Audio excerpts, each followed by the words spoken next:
The Kerbylon project was a dream given form.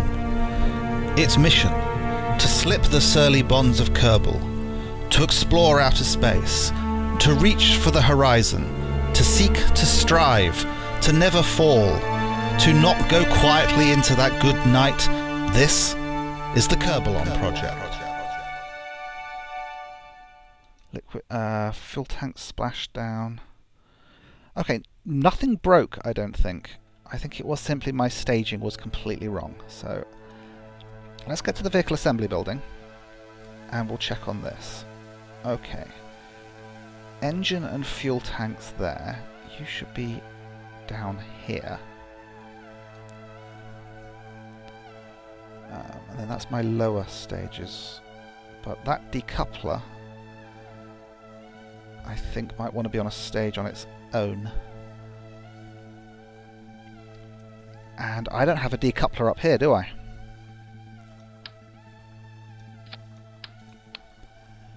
Wonder how many of you actually spotted that. I did not have a stack decoupler up there. Right, now let's have a look at this. I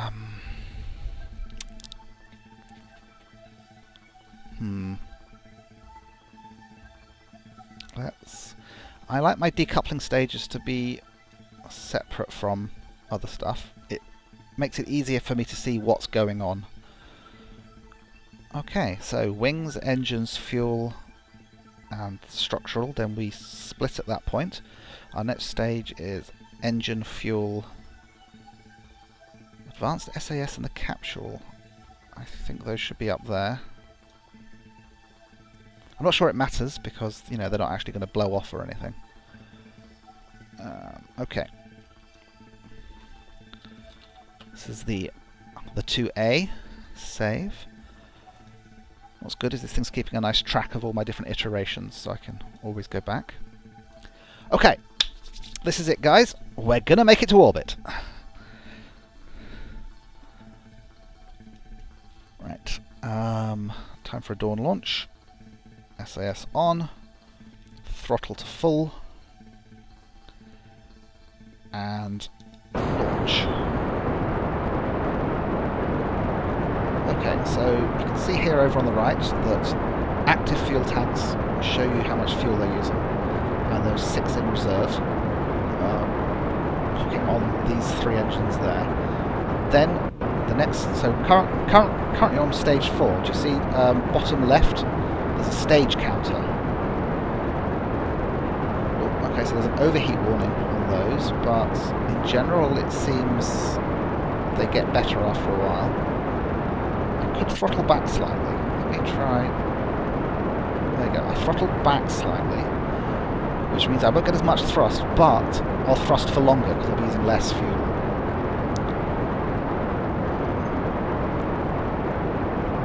So hopefully things will go better. It was at 10 kilometers last time that I tipped over, and that I think was working fine. My decoupling sequence was a bit screwy. How are we doing for fuel? Still got 3 fuel tanks in reserve. Burning the fuel a lot slower now as well. Maybe a longer, slower burn is the way to do it.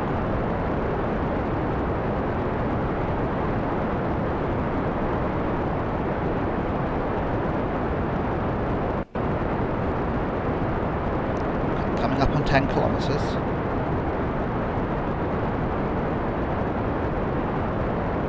SAS off, start our bank.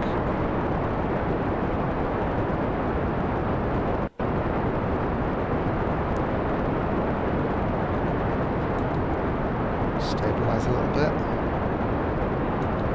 bank a bit more.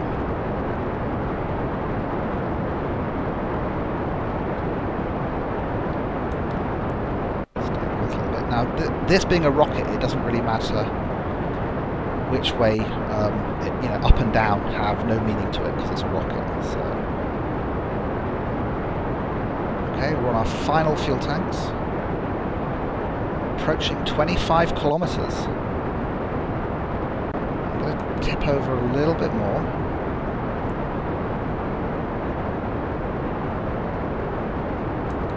There we go. That's like a 45-degree angle now. Just for the last of this fuel. That should really start kicking us around the planet.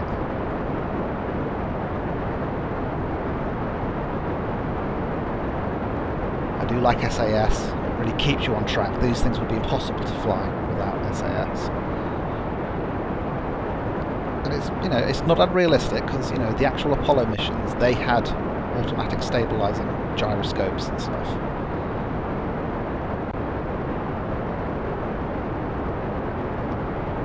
Okay, we've reached 50 kilometers on the first stage. Now that's good.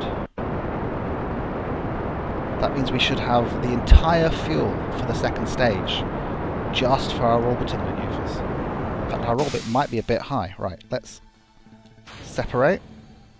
Thrust ever so slightly. Hang on. Reduce my thrust. Activate the third stage. There we go. Right, let's check our map. That's nice. That's very nice. Okay. So I've been in this situation once before, of course, and it turned out that the rocket on my vehicle wasn't powerful enough to actually push me into orbit, but I'm out of the atmosphere this time. Last time I think I was down at 60 kilometers. This time I'm at, you know, I will be at 172 kilometers, which is good. So let us get set up for our orbital burn, which means you want to point yourself essentially on the horizon.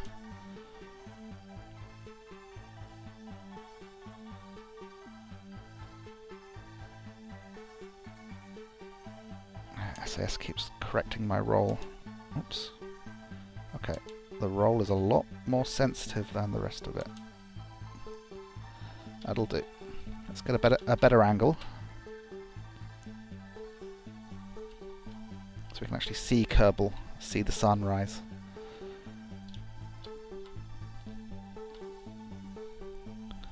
This is good. So apoapsis is at a height of 172. So if I just watch my altimeter at the top, that'll tell me when I should start burning. And I think I'm already pointing in the right direction. Maybe a little high.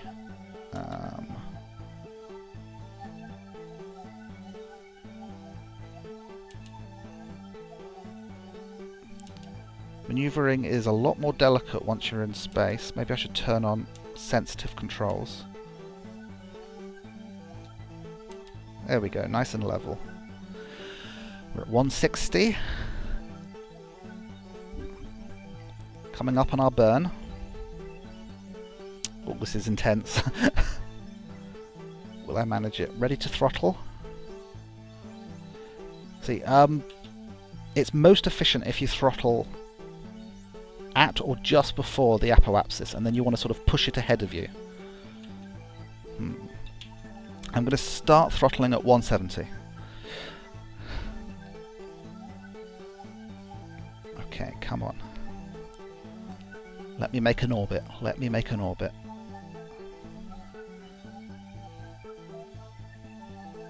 And burn. Okay. Throttling up. Switching to nav view. Okay, right. We're looking for that line to push out and this to stay ahead of us. Oh, you get a sec... That's interesting. If I point to the ship, I get a separate path. Let me switch to Kerbal view so we can actually see it properly. Come on, there we go. Okay, the apoapsis is staying ahead of me. The orbital path is stretching out. Now what I need to do is be ready to throttle back a bit. Let's half our throttle. We're in no hurry about this. There we go.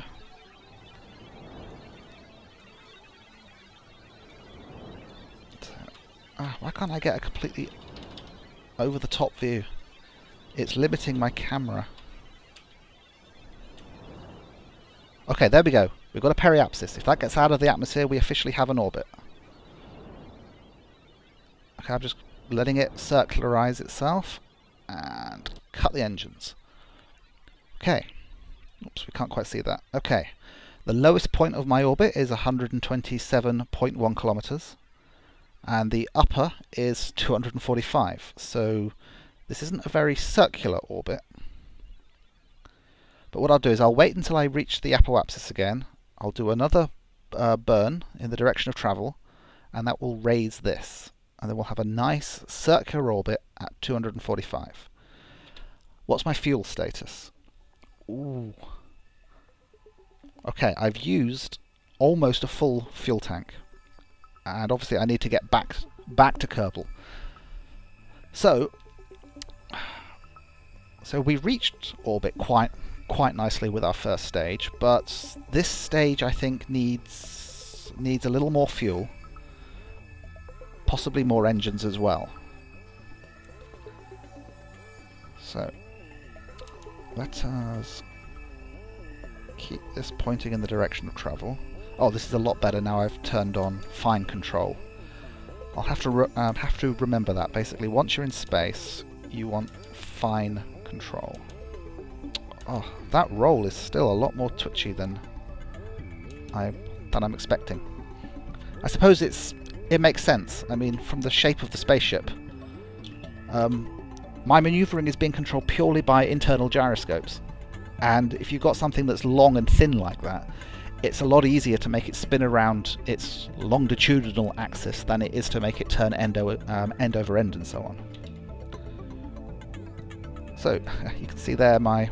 Oh, okay, this is my path. That's where my debris is going to end up. This is good. It's actually tracking where my debris is landing. It would be good if they could add the ability to put parachutes on those things so they'll automatically fire and stuff. I'm not sure how to do that. Okay, that's it. Let's increase time until we get a little bit closer. There we go.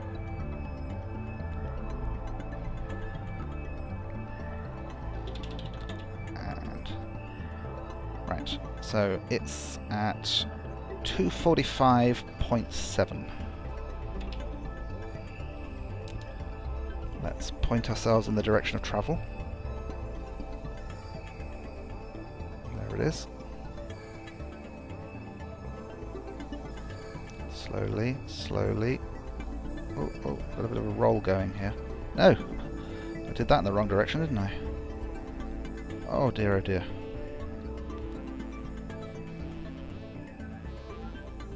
Just steer towards it. Okay, stabilize. Thank you. Gently does it. Gently does it. A little bit more accurate than that. Okay. 245.7. Approaching. Preparing to burn. Let's burn. So I'm just giving a little bit of a kick. And that's bringing that out. Oh. 253, 240. Let's give it a little bit more.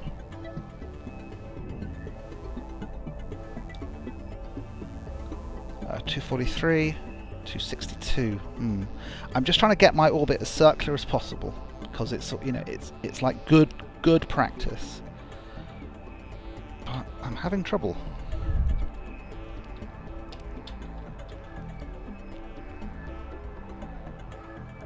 This is what I need to learn to do, is how to control this stuff.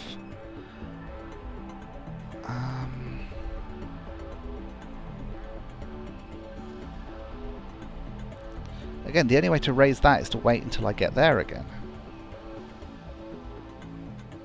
Did I think I may have cut my engines a bit too early. I'm also realising that I need my cut engines button to be a different button on the controller, because I can't be using the mouse monitoring these things and cut my engines at the same time. So, right, let's compress time again. Once you're in orbit, you can just be in orbit forever. Doesn't take any fuel.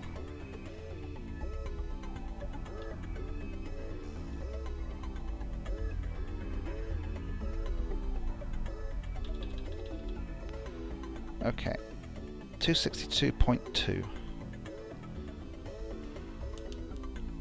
Gotta turn this thing around. Oh no, no, no, no, no, no, no, no, no, no. I accidentally thrusted. Or pointing in some random direction. That is not good. I can't quite get this control sorted. Okay, that wasn't bad.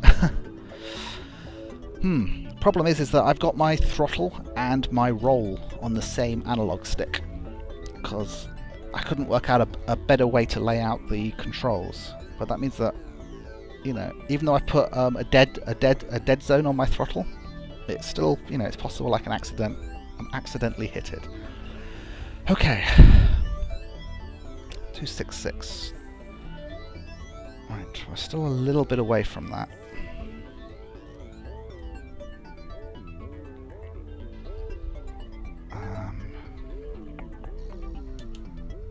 My direction of travel is more... Okay, I've got to move my nose a bit.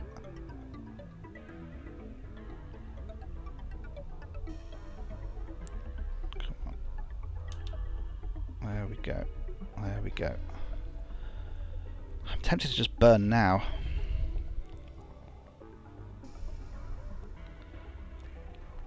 Let's give a slight burn. See what happens. See, that's climbing.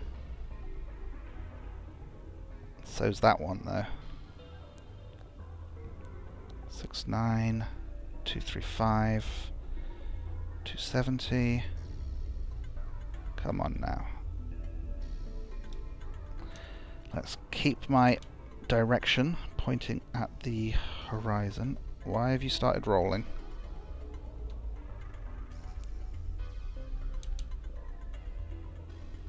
Okay, SAS. I think I might have to set a dead zone for my roll control. Okay. Let's 274. Let's throttle slightly, just a bit. 274, 250, 278. No, you see, they're both increasing at the same time, so that one's never going to catch up with that one.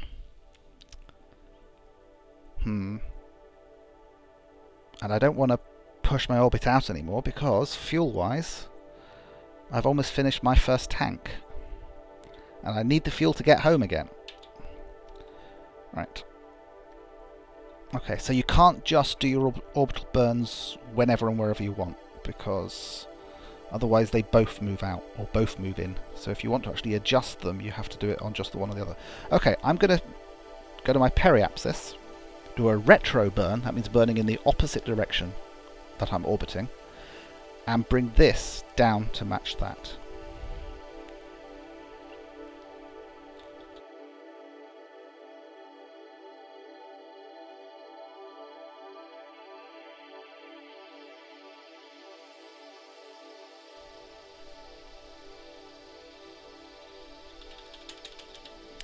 Okay, let's get lined up.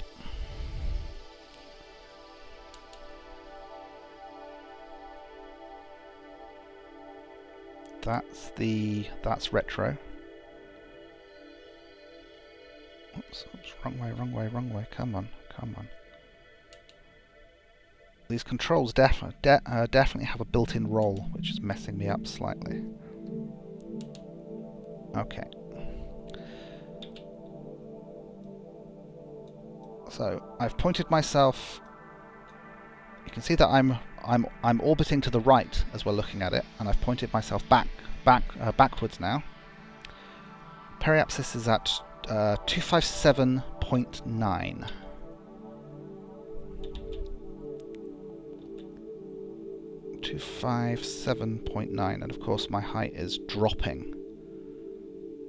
Okay, so I've got to keep adjusting my heading so it's ready for when we reach that right altitude. Okay, that's probably going to be close enough. So 257.9. We're just waiting for that to count down. I want this to be as accurate as possible.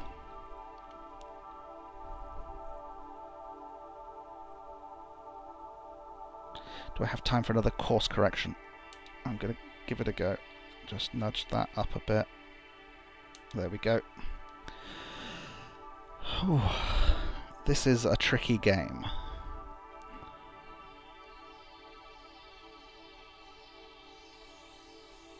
Okay, I've got more time than I thought. Okay, here we go, 257.9. So that means I basically start thrusting in 5, 4, 3. Okay, it's not seconds. 2, 1. Oh, my course has drifted slightly, but I don't have time now. And we'll give a little bit of a thrust. Go to the map view. Right, periapsis, 257. Bringing that one down. We want it to match that. Thrust a little harder. And cut. Oh, a little bit more. Cut. Okay, that's within 4 kilometers of being circular. I'm quite happy with that. Now, the other important thing about going to the moon is your orbit wants to be level with it. So, can I see if I line the moon's track up with its own? That's nice and accurate, actually. If I had the fuel, I could do a lunar orbit at this point. That's pretty good.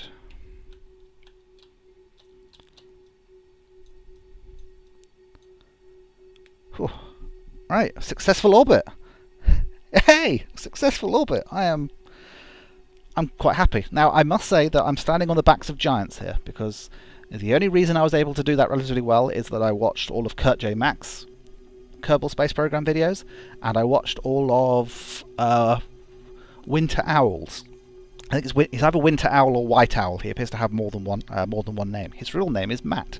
And I watched all of his videos as well. So basically, I learnt how to do the orbital maneuvering based on what they said, you know. But, you know, the basic principle is, if you want to move the periapsis,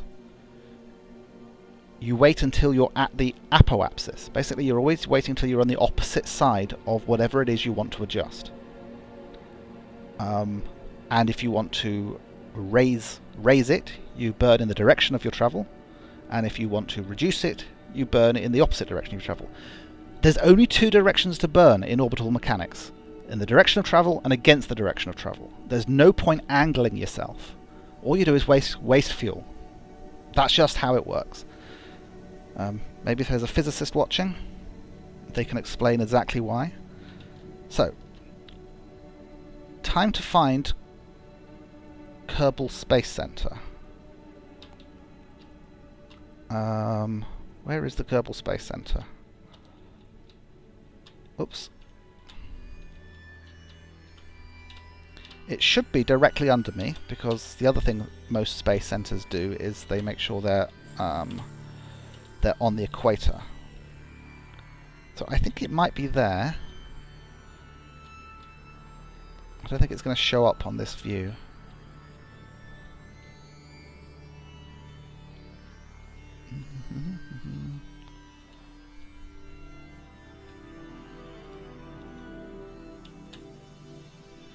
Huh. I can't remember where I took off from. Okay, the nav ball will... Did I just accidentally press a button? I heard a click. I better be careful. If I accidentally separate stages or something, I'm in trouble. Right, so the nav ball has this thing. So that should be where Kerbal Space Center is.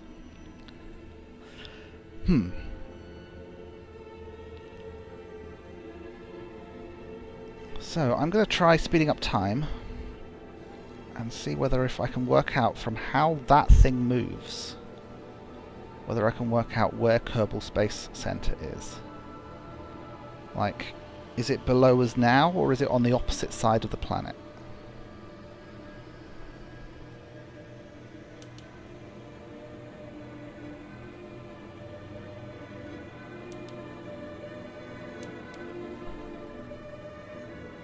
Okay, why can't I turn SAS off?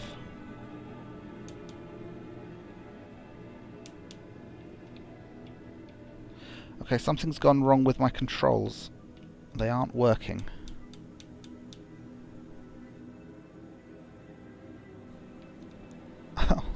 This isn't fair. I make a successful orbit and then all of a sudden my controls stop? Right. They're plugged in. Okay. Those controls don't work. That means I have to remember the keyboard controls. Right, how do I turn SAS on and off with the keyboard controls? Oh, silly me. You can't control while at warp. Okay. Okay, well at least I know my controls haven't just, haven't broken on me. Right. Okay, there's actually... Okay, so... You say that I'm pointing towards it now. If I go to the map view...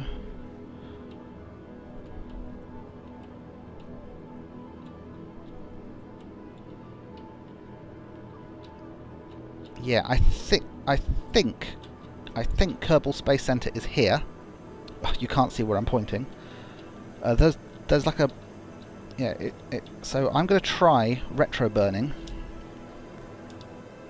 so as to drop my orbit towards Kerbal Space Center. So let's turn ourselves to face the other way. Stabilize. Now we make it a bit more accurate. And thrust. So this will reduce my periapsis to intersect with Kerbal. And I want to land, well, I want to land on the Space Center if I can. I don't really have any controls once I'm in the atmosphere though. So either in the Space Center or near it or in the ocean. Any of those is fine. Now I have to take into account the fact that once I'm in the atmosphere, I will get a bit more drag and that will reduce my trajectory. The orbital plotting software doesn't take account of that. So, it's a bit difficult to see because we're on the night side of the planet. Kerbal Space Center, I think, is on the east coast of that continent there. And so I'm hoping that this path there will shrink in and get me close enough. So, here's our rocket. Let's flip over to the direction of travel. Oh, over, yeah, see, this is the thing with these things. But the SAS remembers where I was on the nav ball when I clicked. That's good. So you can actually click on a moving target and the SAS will sort it out for you.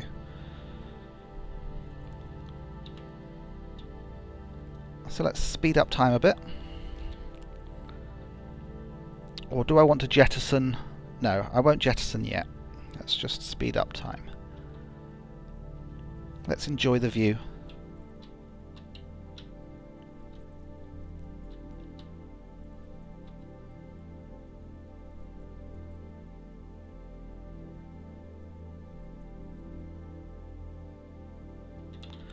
Okay, it's automatically slowed my time warp because I'm closer to the planet.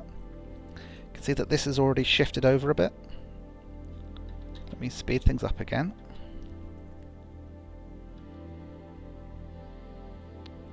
We should start to see that path shrink even more. I wish we had an altimeter on this view. I mean, I've got my nav ball, which is great, but really could do with the altimeter as well. Where it's... okay, we're definitely in the atmosphere, because the atmosphere is at 75. I'm going to jettison my rockets, and drag should bring them away from me. I think I have just dropped some rockets with highly explosive fuel straight on those people's property. It's strange. It looks like I'm not going to make it past the continent, but... okay, we're at 40,000 and dropping pretty fast. I'm not going to deploy my parachutes yet. Let's get set up facing opposite to my direction of travel. Oh dear, oh dear, oh dear, oh dear, oh dear, oh dear, oh wow. Well, okay, come on, come on. Okay, there we go.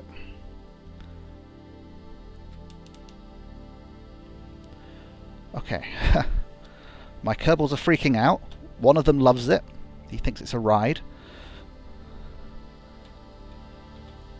Okay, so you see, we've gotten a lot closer to the space station there. Let me set time compression back to 1.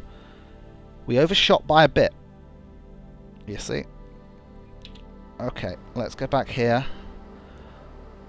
I'm going to drop my drag chute now in the hope that it'll slow me down even more.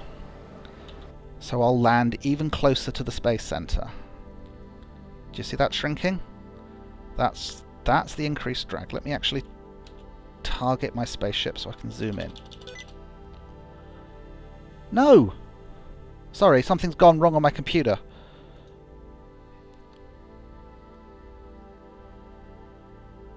Ah! I think I've lost the game.